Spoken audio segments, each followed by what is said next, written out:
Shalom from Jerusalem. I'm Jonathan Hessen, and this is TV7 Israel's daily update. And with us to deliberate the latest developments throughout the region, including specifically the Islamic Republic of Iran, the latest developments vis-a-vis Syria, Lebanon, Gaza, and more, include our TV7 editor-at-large, Mr. Amir Oren.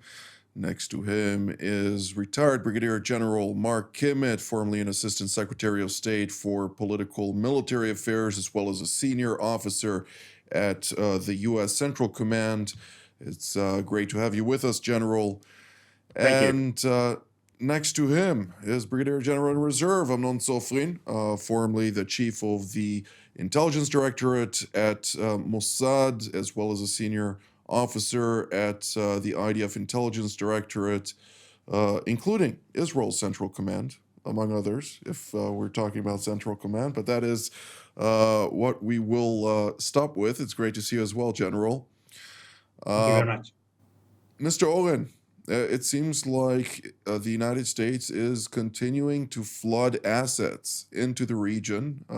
The Iranians are seemingly concerned, but their immediate response is leveling threats in all directions, including by the top security advisor to the supreme leader, namely Ayatollah Ali Khamenei, speaking, of course, about Ali Shamkhani, who said that if the United States would direct an attack at the Islamic Republic, a direct strike on Tel Aviv would soon follow, alongside other U.S. partners and allies in the region. What are we to take out of that, and to what degree is this rhetoric a sign of desperation? Well, it's interesting that you bring up this particular Iranian official, because some 34 years ago, he was the Minister of Defense. He was an admiral. He was earlier the head of the Navy there, and he kept issuing similar threats against Israel and the United States, but nothing came out of those threats. So he is still in the game, as well as is Ali Khamenei. Now, perception is a powerful tool, and obviously the Iranian regime perceives the threat by the United States and personally by President Trump as being very credible, which is why they are trying to deter the president from making good on his own threats. It seems that events are unfolding. Earlier, there was only the will by the United States to punish the Islamic Republic for its misdeeds. Now there is already the capability. So when these two merge, the will, political will, and the capability, sparks will fly. Thank you, Mr. Owen. You noted, quote, nothing came out of those threats. I beg to differ. A limp came out of those threats, since he was subject to a targeted assassination attempt by the Israeli Air Force during the 12-day war, namely Operation Rising Lion. He sustained severe injuries in this strike and is still in the course of rehabilitation. He still walks with a stick to date. Naturally, if he didn't threaten Israel time and again, he would probably have walked straight. But of course, consequences to one's actions are expected. General Kimmett, I'd like to hear your take on the latest vis-a-vis Iran. There was a Foreign Relations Committee hearing over the situation, or rather U.S. policy vis-a-vis Venezuela, during the course of which we saw Secretary of State Marco Rubio, who also serves as Trump's national security advisor, speak also on the Iranian file, during the course of which he highlighted that they don't know who is going to take over after Ayatollah Ali Khamenei is targeted or is gone out of the equation. But nonetheless, the current regime in Tehran is apparently not capable of subduing the people in Iran due to the fact that its economy is in shambles, and that is the root cause of the public dissent, is it not?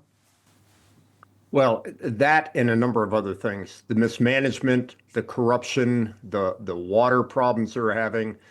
In many ways, there's a great resemblance to what was happening economically inside of Iran, what was happening inside of Venezuela. You take a great nation, you turn it into an ideological nation, and those kind of issues don't matter. So there's a lot of public dissatisfaction inside of Iran towards the regime. The question, of course, is they are a very proud people. We all know that. They have a long history. And the question is, will these threats and this attempted manipulation of the narrative by the regime actually cause the country to come together more so than start the protests again? So we should see, and in terms of whether we will conduct or have that will, as Amir talked about, I've been wrong 3 times. I didn't think we were going to attack Iran. I didn't think we were going to attack Venezuela. So I'm not making any judgment. Certainly, we have the capability there. Whether we have the will, I'll leave that to others, since I've been wrong so often. Well, you could be wrong once more time, and then we'll know what the outcome may be. But Yeah. all joking aside, General Sofrin, I'd like to hear your take on Russia's rhetoric coming out of the Kremlin.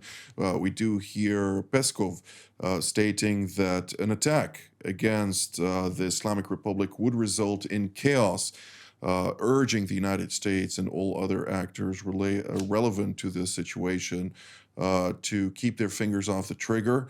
The defense minister of Russia has also held a close meeting with his Chinese counterpart, during the course of which they spoke about deep collaborative efforts to posture globally in light of the latest developments vis-a-vis Iran and Venezuela. What are we to take out of that, and to what degree does this axis, the so-called CRINC, China, Iran, Russia, and North Korea, operate succinctly in trying to push back on the United States in particular and Western actors at large? I think that we should differ between 2 things. First one is what we call economical consideration.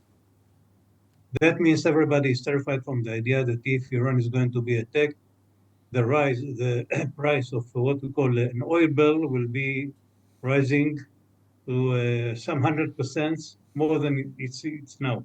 Its current price, which is about $69 per barrel. And if Iran is going to be attacked, people are predicting that it's going to be $700 per barrel, and this is a huge rise in the price, and everybody is terrified from that idea. Not only Russia and China, but also the countries that are neighboring Iran. The second issue is, to what extent will Russia and China is going to support the Iranians, and we have the what happened during Rise in Line. Nobody raised a hand, nobody raised a finger to assist Iran. Iran was left by its own. Not only Russia and China didn't assist her, but also all its proxies didn't even participate in or trying to prove that are supporting Iran in a way, and supporting it by what we call showing that they are participating actively in launching rockets and missiles and UAVs into Israel, except from some what we call some very nude occasions that did happen, but nevertheless nothing really happened, and Iran was left alone. I don't see the Chinese and the Russians are interfering now for the favor of Iran. There are rumors that China had transferred to Iran a lot of anti-aircraft weapon systems, modern ones and advanced ones. Some of them were used by the Pakistanis on the clashes that they had with the Indian Army in May 2025, and they proved to be very efficient. And the rumors are that China transferred a lot of weapon systems of that kind to Iran to support Iran and to enable to defend itself. And maybe the Americans are now going to meet for the first time Chinese systems that are protecting Iran. And let's see what happens next. But I don't see them interfering actively and trying to assist Iran actively in order to get into clashes with the United States or somebody else in the West. Iranian Foreign Minister Abbas Araghchi is expected to travel to Turkey for a meeting with his counterpart, Hakan Fidan, within the next 12 to 24 hours, during the course of which the Ayatollah regime's top diplomat is expected to discuss a long list of issues, to include specifically the efforts by Turkey, Qatar, and others to dissuade the United States, a NATO ally, a major non-NATO ally for others, to hold back on an attack on the Iranians. Hakan Fidan, in an interview to the Qatari-owned Al Jazeera, has come out and stated time and again that he opposes an American attack, saying that America should negotiate and not put such high demands on the Ayatollah regime. What are we to take out of that? We'll start with Mr. Oren, but I'd like to hear all three of you on this specifically. Well, there are credible reports that the Iranian authorities, somewhat desperately, are sending diplomatic feelers throughout the region, asking many of their counterparts, opposite numbers in the foreign ministries, to ask the United States to forego kinetic operations. However, if you look at President Trump's modus operandi, he must be given something in order to backtrack. We saw it regarding Greenland, where he threatened to use force, and only reversed his statements once the Secretary General of NATO came up with this idea of a framework agreement for some other future agreement. So the Iranians must have some verbal commitment. Whether they will later make good on it is something else, but they must have something that President Trump could show as his prize for being tough. For instance, some commitment never to develop nuclear weapons, but more so than they did up to now. I will point out that in contrast to Greenland, I think it's safe to say that Iran is a whole different story for President Trump in particular, and the Trump administration at large, which has designated the Islamic Revolutionary Guards and the Ayatollah regime in Tehran as the number one issue of terror and jihad in the Middle East. Gerald Kimmett?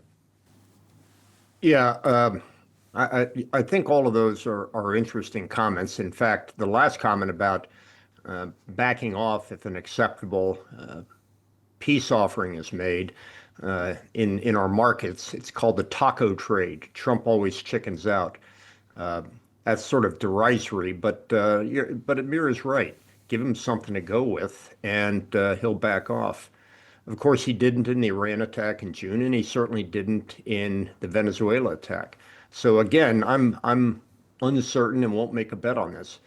I will say that when Araghchi did the interview, the unprecedented interview for a long period of time with Bret Baier, again, he put out and he rolled out the standard tired pre-negotiations positions. We'll talk about nukes. We won't talk about missiles. We won't talk about proxies. And I don't know how that's being taken by the White House. Candidly, if I was Stephen Miller, I would be telling the president, they're trying to roll us again. In a bit of self-promotion, I wrote about this in an article for Politico EU.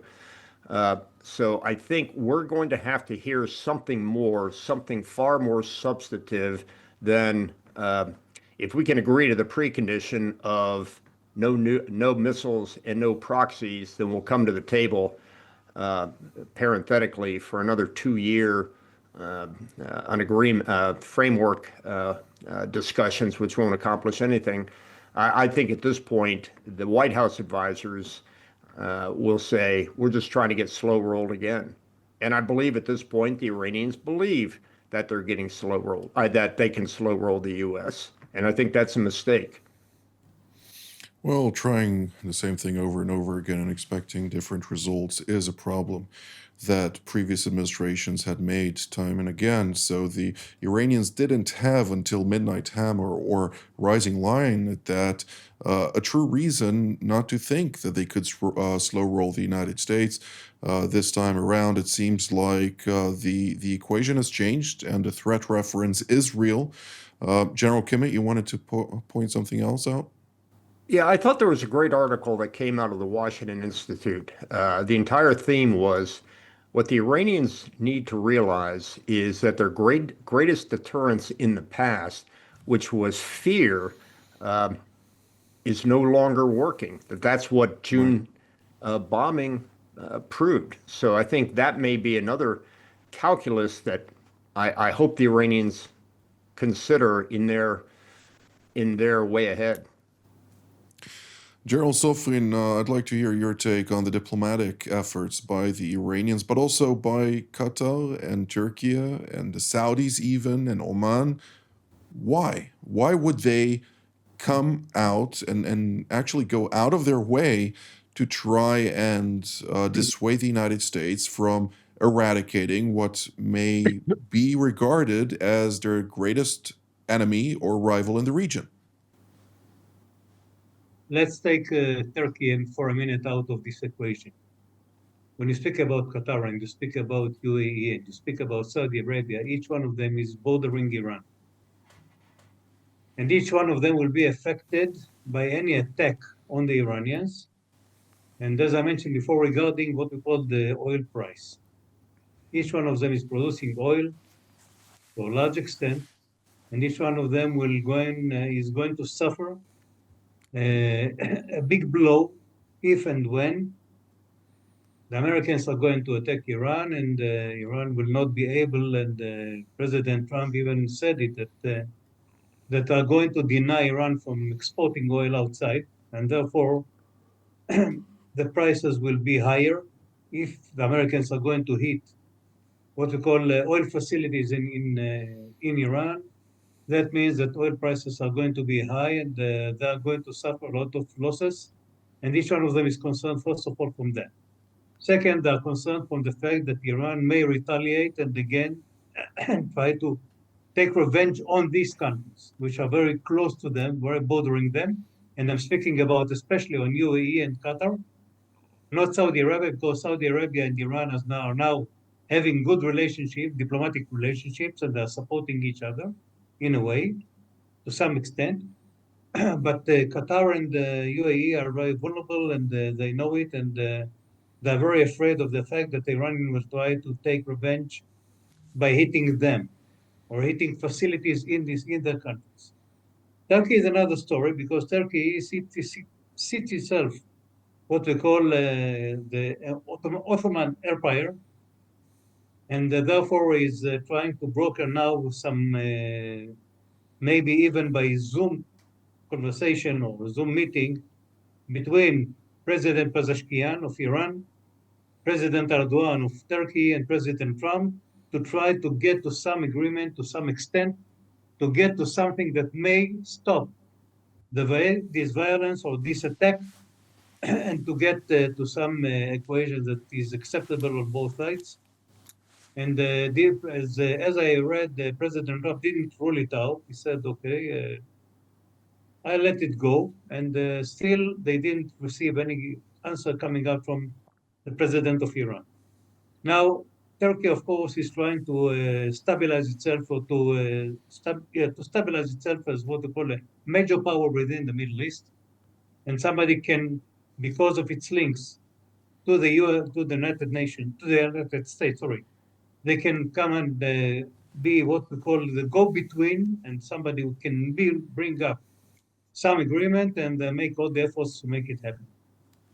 Well, I think it's safe to say that when we're talking about Turkey, it's much more convenient for Turkey, strategically speaking, to have a weak Islamic Republic or Ayatollah regime there, rather than a regime change that would then potentially be pivoting in the direction of Israel, which is regarded as yet another regional rival, pivoting towards the United States. But of course, within that equation, we also need to take the concerns of Turkey very serious, since it's also a neighbor of Iran, and the flood of migrants or refugees could abruptly start streaming into the Turkish border, and that is something they want to avoid. So there are other elements that need to be taken into account here. Of course, the situation vis-a-vis Azerbaijan and Armenia is also something that they need to take into account, and the Turkic nations and the crescent that President Erdogan has been building for many years is a national security concern of Ankara, and they have mentioned that time and again also over the course of the past several years. Now, we don't have very much time left, and yet I still like to touch in our final response from each of you on what's happening in Syria. We do not see, as of the recording right now, clashes in northeast Syria, but nonetheless, Syrian President Shara met with Russian President Vladimir Putin in the Kremlin for the second time. There are various discussions there about deepening collaboration and cooperation between Moscow and Damascus against a lot of odds and a lot of speculations, but nonetheless, this is much of the discussion that is being held in Moscow and Damascus. And at the same time, we are seeing that Russia is also considering various collaborative efforts along the border with Israel and also in Hammeimim and Tartus, among others. So those are things that do keep Israel and the United States very busy. Mr. Owen, we'll start with you. And just to add to that, between Syria and Iran lies Iraq. And obviously, General Kimmett is much more of an expert on Iraq than myself. Perhaps General Sofrin can add.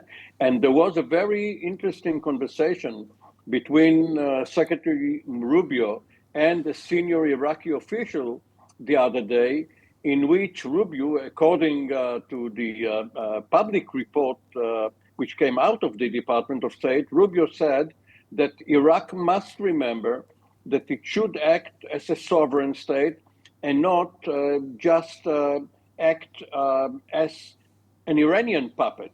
So it means that the United States is concerned that should something start between the Americans and the Iranians, the Iraqi pro-Iranian militias will be unleashed, whether regarding the Americans in the region, whether it has to do with ISIS, remains to be seen. But Iraq is also another front. Of course, we have Hashd Shabi, the Popular Mobilization Forces, to include 67 militias, out of which 46 are completely aligned with the Islamic Republic of Iran, its Revolutionary Guards. That is something that is keeping Baghdad very busy, to say it mildly, and the United States as well. General Kimmett?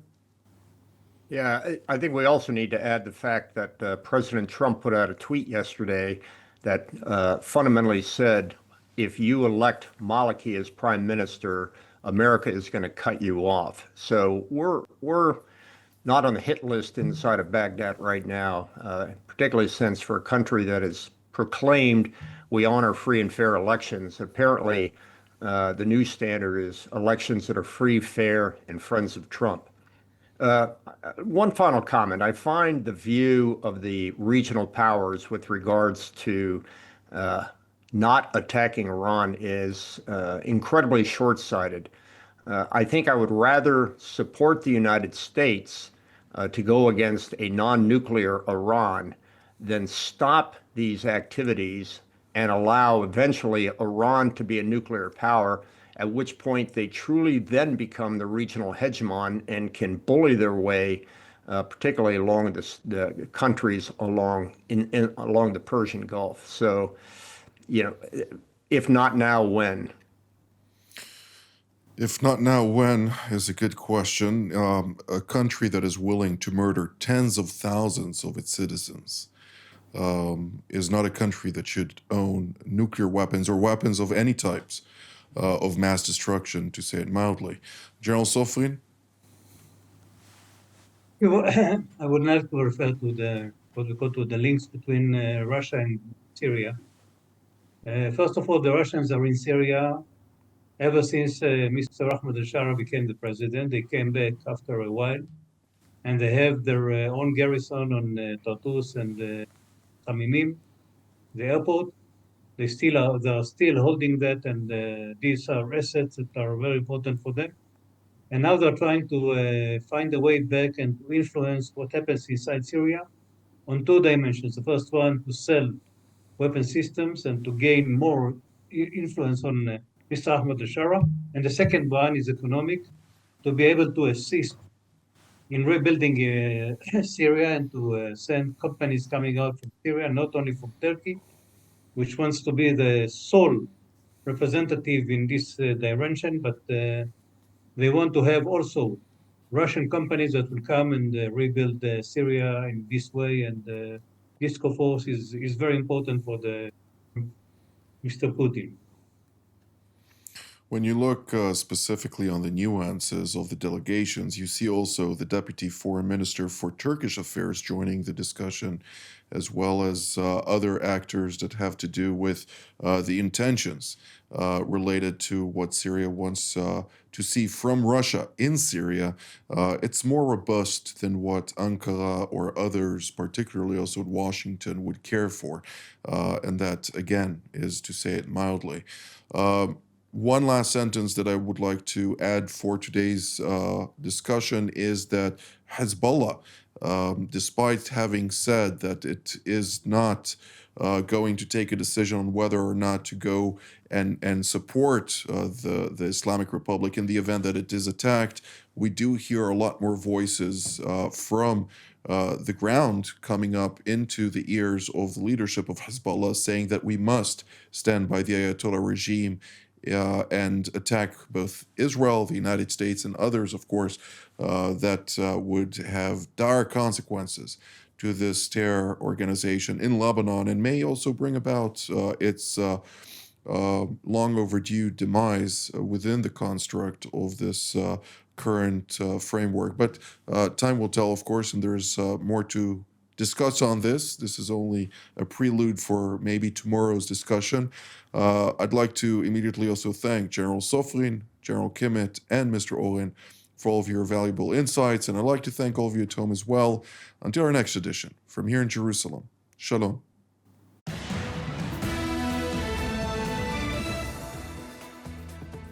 TV7 Israel invites you to watch and hear some of the most knowledgeable experts, most of whom partook in creating policies shaping this region today.